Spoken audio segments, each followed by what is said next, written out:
Welcome back to the Daughter Arise channel. My name is Yvonne and this channel is all about bringing you news and content surrounding childhood sexual abuse. If you haven't subscribed to this channel, hit the subscribe button and the notification bell so that you can be advised of any new uploads. On this channel, I share my experiences of going through past childhood sexual abuse, how it affected my life, things I found hard, difficult, things that encouraged me, and I also share news stories on this channel to give voice to other survivor stories. So if you like the content that I share, please share it with anybody that you know to spread awareness of childhood sexual abuse and hit the thumbs up button. So today is the last day of 2019 and wow, what a decade it has been. It started off quite rough, but it has ended on a high. And in today's video, I just want to share with you some of the things this year that I have been celebrating. On this channel, I do talk about a lot of serious things. A lot of things are quite hard because it is sexual abuse. There is no sugarcoating it. It's not entertainment, it's not tea, it's not anything like that. It is something that affects many people's lives. So there are times where when I can share something light, share something encouraging, I'm gonna do that. So at the beginning of this year, I released my second book, Choose Life, which is an awareness and practical empowerment book that I put together for survivors. Now, in doing this book, it was actually quite hard. It took me over a year to put this book together because it was different to my first book, Daughter Arise. Daughter Arise was about my experiences of going through childhood sexual abuse and the trauma and aftermath that I went through up until the period probably of about 2008. But this book was an educational workbook, so it involved doing research and checking facts and figures, and I put together diary entries from across many different years of my life to show people my transitional journey of transformation in becoming the woman I am today. When I did this book, there was nothing else out here on the market like this. A lot of self-help books, even though they were quite informative, didn't really give hope. I didn't really find encouragement in them. That is where I got the idea from to write this book, because in being somebody that has gone through it, I knew what would encourage me. I see what encourages the women that come to support group. It's not that we sit around and we talk about our problems or issues to do with sexual abuse, talking about what happened to us. It was about just hope. You know, looking towards the future, looking at things that would help us get out of certain situations. And that inspiration from the support group and going through my own experiences is why this book is here today. Even though I had to do all that hard work, it was an amazing experience for me to be able to do that. And it's something I share in my video about healing in what you love. For me, writing is where I get a lot of my healing. It's where I can write down things that affect me, things that I want to say to the world in a really constructive way. I haven't marketed this book as much as I wanted to this year, just because I have been busy building my empowerment company. But going forward into 2020, it's something that I want to start to do. So how I celebrated was that my husband took me out to dinner to celebrate the publishing of my second book. Besides doing all my little things, like patting myself on the back and saying well done and taking myself off for a manicure, the biggest satisfaction I got for my success was seeing my second book on my bookcase next to my other book. It just reinforced to me that actually I am doing something good with my talents and that I'm bringing value to other people's lives. So another thing I did this year that was absolutely amazing, my first international event abroad. The Empower event I did in Rancho Cucamonga, California.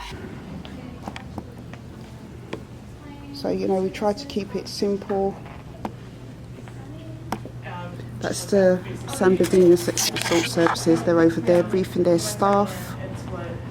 And I'm saying it now, one day I am going to own a home over in Rancho Cucamonga. It is absolutely beautiful. California itself is a really, really beautiful place. Beautiful people, sun shining every day, palm trees everywhere you go, just a different pace of life. And people over there are just so positive. Not to say people over here aren't positive, and that was just really refreshing to see. In doing the event, it came with a lot of challenges, a lot of trials, and at one point, right before the event, I actually thought that I was going to have to cancel. But you know, with faith in God, anything is possible, and I pushed through. I did what I could, and the rest rest was history. I worked with different organisations over there. I worked with Project Sister, San Bernardino Sexual Assault Services.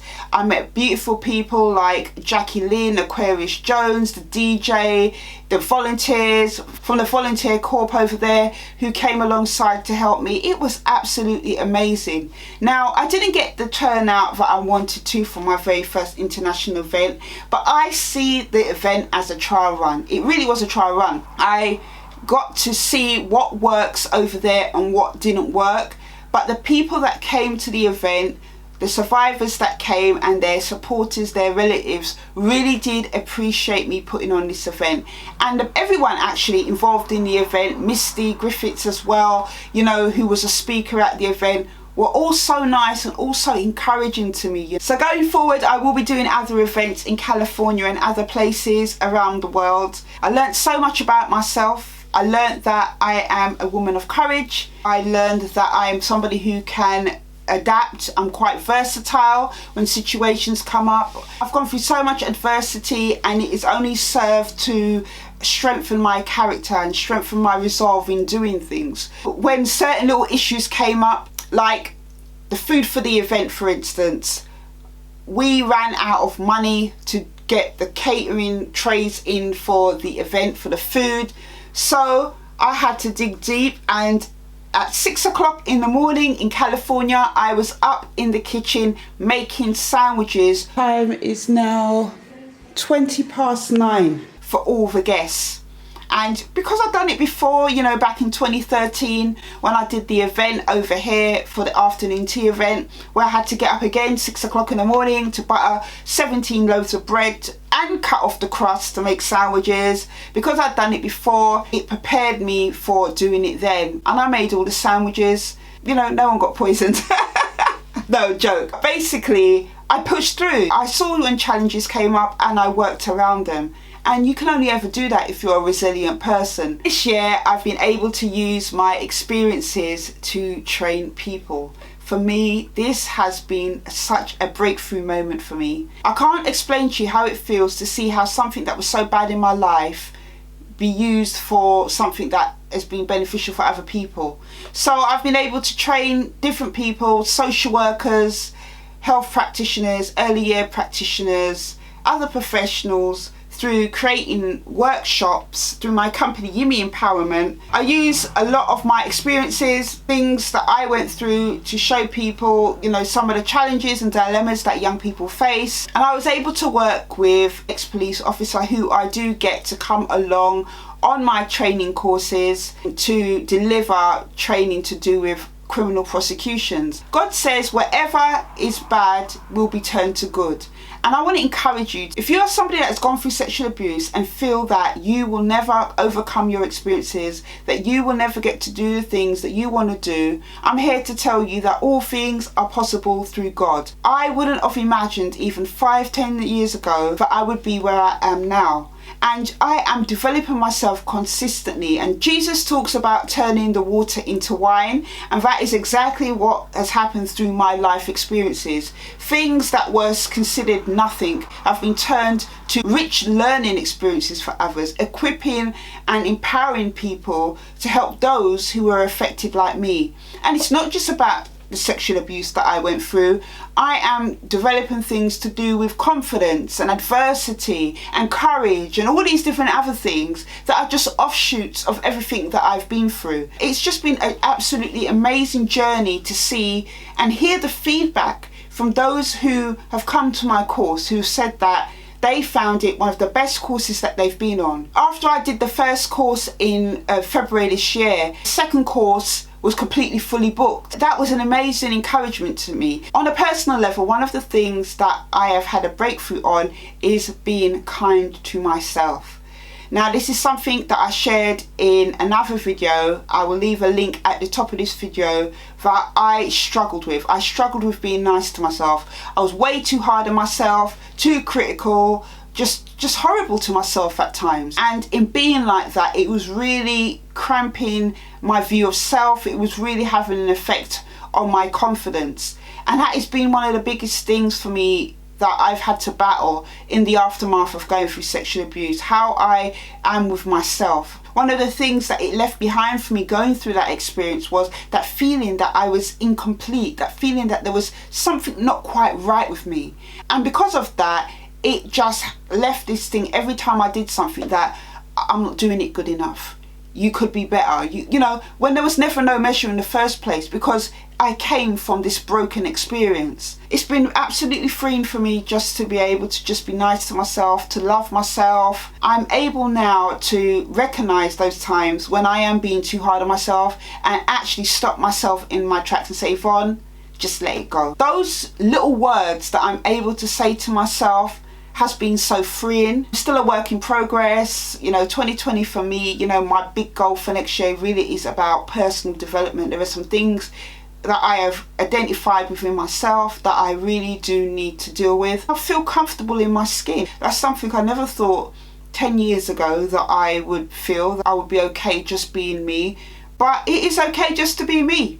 And even if people criticize me, or even if people have a problem with the way I am, that is on them. I cannot allow any more other people to define the view I have of myself. I'm not doing it anymore, and that's something I'm taking forward into this next decade. One of the most humbling things that I've been able to do, I'm learning to deal with myself first. Am I right within myself? Am I loving myself? Am I looking after myself? And being the best that I can be in God. And that's all I'm trying to do. I've really grown in my thinking in how I view myself. So for me, that's a major win. That's a major achievement. So as I finish this video, I just want to encourage you to celebrate small success. This is why I say small success. Not to take away from anything you do, but just because I know as a survivor, because of my years of impatience and frustration when I wasn't quite doing the things that I wanted to do. I wasn't healed like yesterday. I wasn't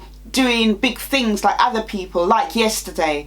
That put that pressure on myself. That helped me to not feel that I was not good enough. But what I really should have been doing is celebrating the small things that I did this decade. I went through periods of depression. I never thought I would get to a stage where depression wouldn't affect my life anymore, but yet here I am saying this to you on the 31st of December 2019. I still have low moods at times. I still have anxiety at times. But am I anywhere near where I used to be? No, I'm not. Back in 2010, I was still struggling with so many things. But I overcome things one day at a time. So if you are someone who is struggling with patting yourself on the back, I want to encourage you today to celebrate the small things that you have done. Don't be concerned with looking at the bigger picture. Yes, the bigger picture is important for your future, important for the vision that you have for yourself. But in the here and now, celebrate the small things that you've been able to do this year. It might not be a big deal to anybody else, and who cares? It's about you. It's about what you feel is important. You know, do something to celebrate it. It might be just patting yourself on the back. It might be taking yourself out and doing something nice, or treating yourself to something. But in whatever way you do it, celebrate it. It's important. I am learning slowly to celebrate the things that I do in the here and now. It makes such a difference. It's such a difference, because anybody can say, oh, I'm going to wait till I do something big and then I'm going to celebrate. But every day you do something that is positive, it is worth celebrating. So I just want to wish you a happy 2020 in the name of Jesus. Next year, I hope for you, is a year of breakthrough, a year where you're able to just fully embrace yourself. If you're somebody who's never told anybody about your abuse, that you're able to voice it in some way, shape or form. Get my book if you can. This is where you can start to kind of put down the things that have been affecting your work through some of that stuff. And it's just a support book. I'm just a survivor that has been able to just use my experiences to empower people. Whatever way you choose to firstly find your voice, do that. I pray and hope next year for you is amazing. Have a wonderful New Year's Eve, and I shall see you on the other side of 2020. Take care.